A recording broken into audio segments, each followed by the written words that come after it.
एक बच्चा गांव से गुरुजनों ने बहुत मेहनत करके 99% बना के बाड़मेर भेजा। हमारे पास आया कॉलेज में।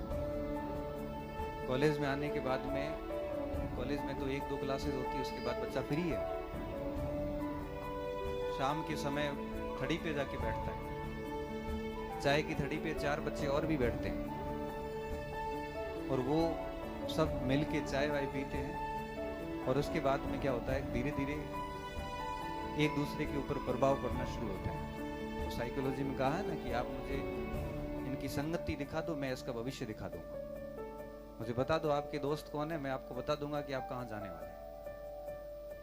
अब धीरे धीरे क्या हुआ कि उस मंडली में आते आते उनके लाइफ स्टैंडर्ड बढ़ गए, खर्चे बढ़ गए।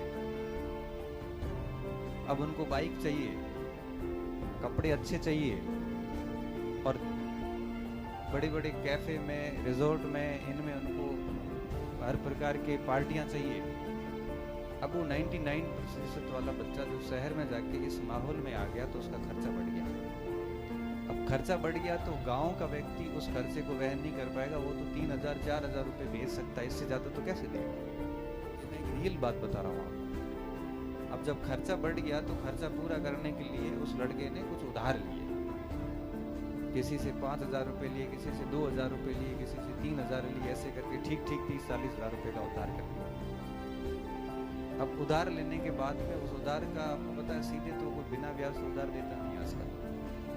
अब वो ब्याज पे उधार ले लिया, पैसा 40-50 हजार ऊपर हो गया। किसी गुरुजी को कहा कि यार पैसे दो ना सर, कुछ इमरजेंसी आ गई है। वो गुरुजी ने भी समझ लिया कि कोई गेमिंग वेमिंग में लगा लिए होंगे, पैसे तो नहीं है भाई उसमें। अब उस कर्जे को दूर कैसे किया जाए, साथियों ने कहा कि कुछ छोटा मोटा काम बता देते हैं, शॉर्टकट में कर्जा मिट जाएगा। अब वो क्या है, वो ये है कि आपको कोई नशे की पुड़ियाँ वगैरह है, इसको सप्लाई करना है। बाइक पे डाल के 10 मिनट में पहुंचा के आ जाएगा, 1500-2000 रुपये मिल जाएंगे। अब उस कर्जे को उतारने के लिए ड्रग्स का काम शुरू, तस्करी का। ये तस्करी की श्रेणी में आता है, NDPS एक्ट लगता है।